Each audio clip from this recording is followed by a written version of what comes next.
So with this series, we're just going to look at basic spinal movement. So if we start off just standing, we can stretch the arms up and then just extend the upper back to reach the arms further back. And then we could stretch the arms forward and back and round the upper back to stretch the arms further back. And then stretching up and keeping the arms quite relaxed.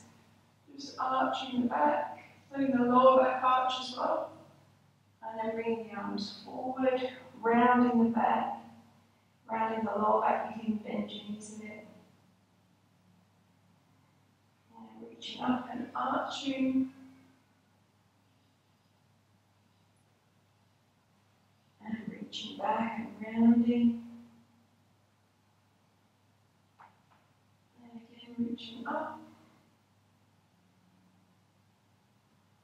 And reaching back. And maybe just coming straight up and interlacing the fingers and stretching to the left. So here I'm just staying quite up high, so just letting that left side bend happen really high in the back. And then right side bend. And maybe you could let it happen a bit lower, so start to tip over midway through your back. And right side. Then maybe letting the hips push out. So as I stretch to the left, the hips stretch to the right. And as I stretch to the right, the hips move to the left. Back up. So if I bring my hands behind my head, keep the hips pointing forward and turn to the left, giving rotation quite high up. You can turn your head as well. And then back to the centre and around to the right, so turning the head as well. Then back to the centre. If I bring my hands to the chest and turn to the left.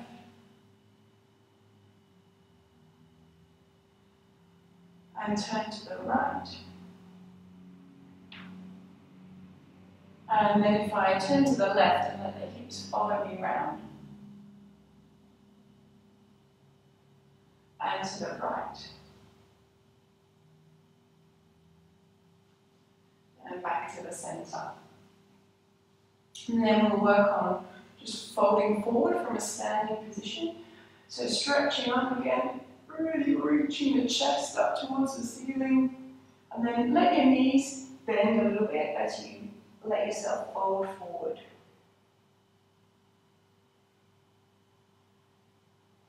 And then coming up, this time I'm going to try and roll up really slowly. I'm going to try and let myself sort of curl down from the top of the spine, mid back, lower back, all the way down. And rolling up.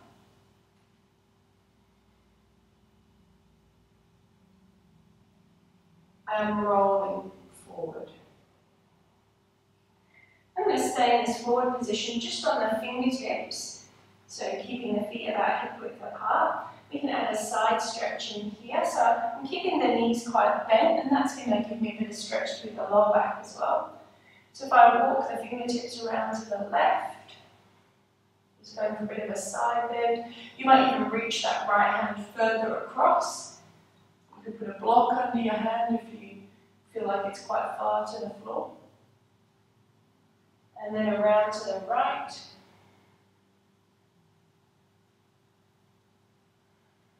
Maybe reaching that left hand a bit further across. And then back to the centre. So you can even add a twist here. Again, you can put a block underneath your hand if you want. So I'm right on the fingertips. Left hand on the left hip, just turning the chest a little bit to the left, letting the knees bend nice and deep. And then right hand to the right hip, turning the chest to the right.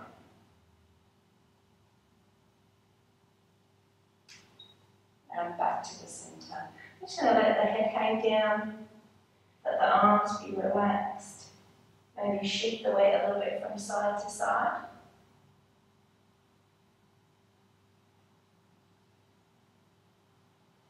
And then pressing the hands into the floor, I'm going to step both feet back to bring the knees down. So once you're on all fours, you can just do a bit of a cat-cow stretch. So really just arching your back and rounding it. So when you're moving through your whole back, when you're in the arch position, you're trying to lift the chest forward and the tailbone up. And then when you round the back, you're trying to tuck the tailbone down and pull the chin in, sort of hollow the chest down. You can coordinate it with your breath if you want, but as long as you're breathing, it doesn't really matter. You want to kind of breathe as you move rather than leaving it as a reward at the end of the movement. So you could try and make this happen just from the upper back, so keep the lower back reasonably neutral. Just stretch the chest forward. And then round the upper back. So, arching. And rounding. And you can try and keep the upper back neutral and just arch and round the lower back. Just to get a sense of driving the movement from the chest to the upper back, or driving the movement from the hips. And just letting all of it move together.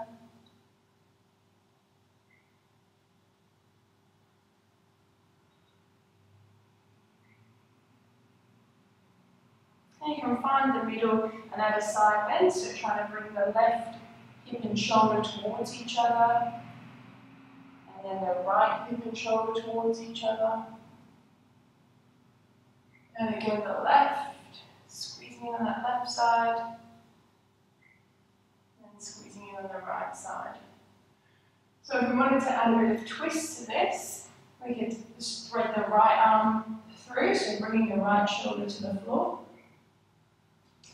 So in this position I want to be quite relaxed. I'm not pushing really hard to get the biggest twist ever. You can use this left hand if you want, just to turn the chest a little bit more.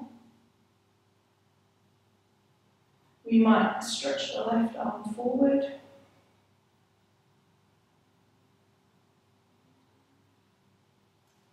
You might wrap it around the back.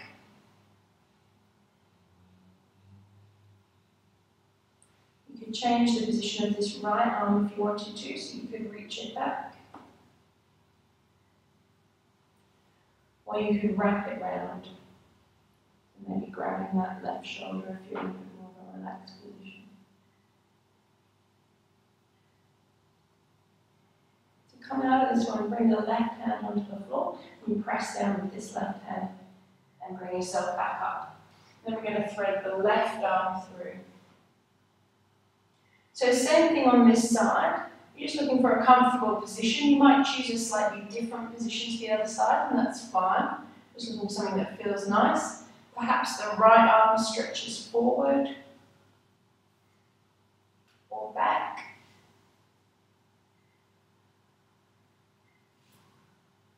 You might change the position of the left arm.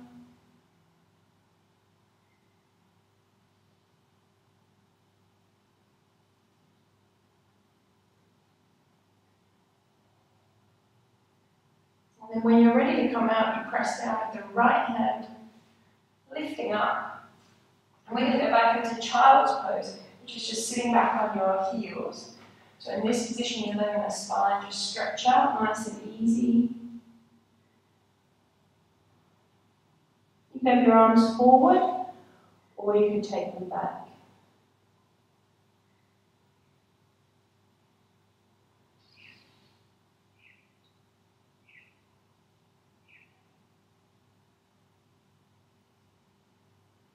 So we can add a side bend to this if we walk our arms around to the left. So again, you can come kind of freestyle a bit with this. Maybe you stretch the arms out, or you might keep the arms quite close to you.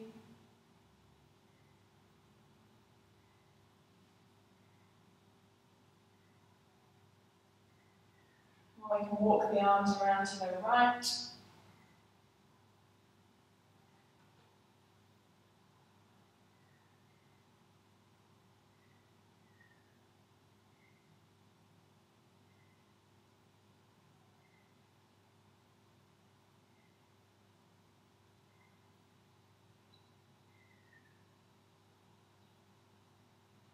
And then back to the center.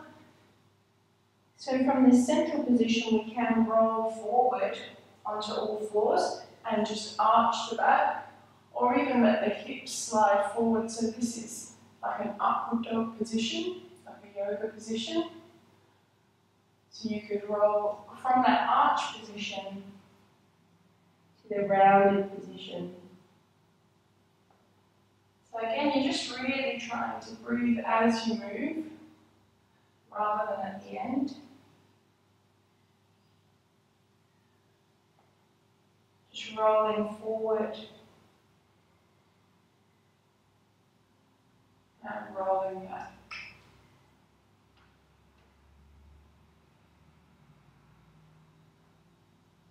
And rolling forward.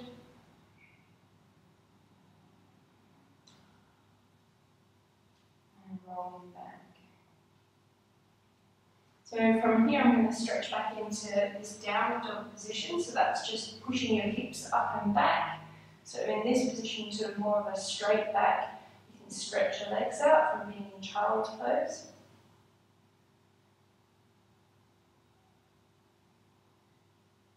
And we're going to come down to sitting. And we're going to use a prop for a back bend. So I've got a rolled up mat. You can use a bolster, you can use something smaller, so I quite like this one because it's quite big. So you've got two ways that you could use this. You could use it across the way like this.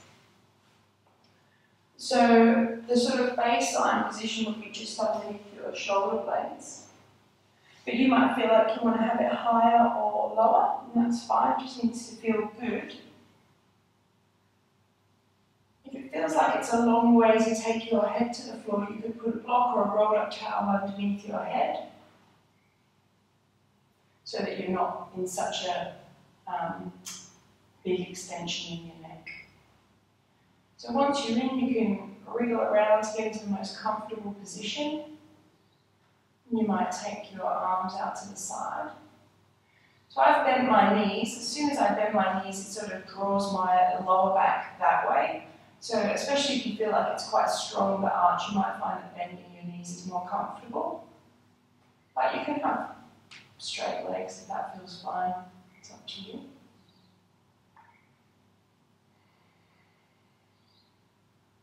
So in these more passive back bends, I'll use the breathing a little bit more. So I'll take a really full inhale and try and feel that stretch the ribs out.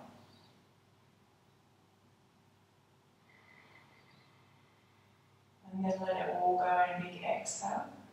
I'm trying to let the chest and the muscles around the rib cage just relax a little bit into the back bend.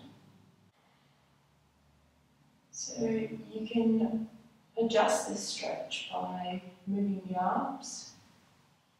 So stretching them out to the sides just to increase the stretch across the chest. And then maybe stretching them up over your head. Just changes the stretch a bit. You could catch your elbows if you wanted to. But equally, you could rest your head on the forearms. So they're all just different. The important thing is to get the height right. So if this, something like this is too high, you can roll up a towel. It doesn't need to be really high. You're just looking for something that feels comfortable so that you can relax. So when I get ready to come out, I'm going to use my hands to lift my head up. And then just reach forward through the knees to stretch out through the upper back.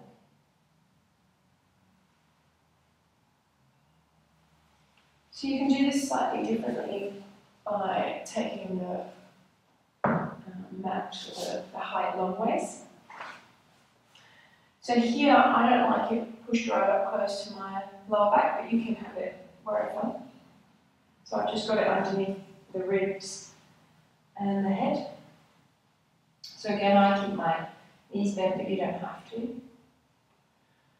So this will feel a little bit less intense, just because it's not such a focalized point of pressure. So you might find that you become a bit more comfortable in this position, relax a little bit more.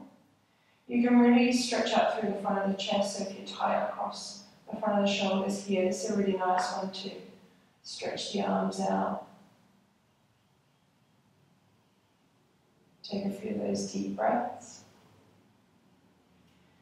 And you can take the arms higher, this is going to increase that stretch through the chest there.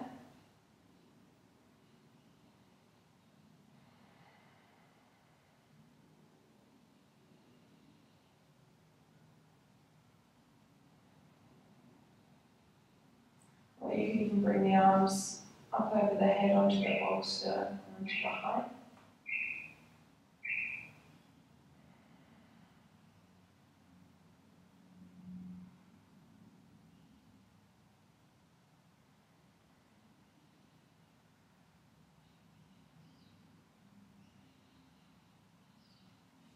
So to come out of this, I'm going to use the hands to lift the head up.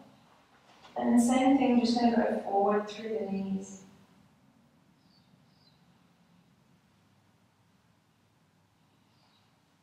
So to stretch out from a back bend, a squat position is really nice. So if you're able to do a standing squat, you can be here, so you can see the back is slightly rounded. You can add a big stretch by stretching the arms forward and head down. If this isn't super comfortable, you can bring yourself over to the wall. So the wall's really nice, even if you can do a freestanding squat, because the wall lets you use less energy so the legs aren't working so hard, and you can really let the hips just sink down. And then you can be upright, you can allow the arms to come forward, or you could stretch the fingertips and the head down to get a really big stretch.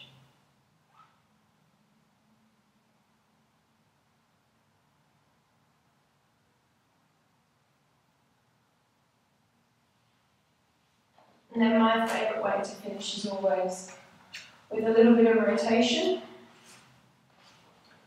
So if you just come down to laying on your back and have the arms by the sides. So if you take the feet off the floor, you will use a lot of muscle activity through the waist. So all these muscles will work a lot, and you won't get quite so much rotation through the spine. So sometimes it's nice to start just with the feet off the floor and the knees going from side to side. You might be able to go all the way over, but you don't have to. It doesn't really matter. And if you feel like you need to use the arms for support, that's fine. So we're really getting those muscles around the waist working here. We're going to try and control the movement, so if you can't control it up from the position that you take it over to, then you probably don't want to go so far. And the next time that we're at the middle, we'll put the feet on the floor. So now we're taking a lot of the weight off. So now I'm just going to let the knees flop almost from side to side. So I'm really not using a lot of this muscle strength. And then that way the spine will rotate a little bit more.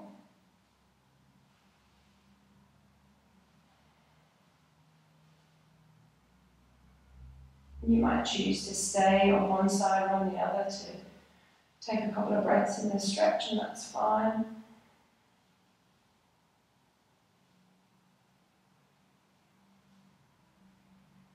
And the next time that you're at the middle, just hug the knees into the chest.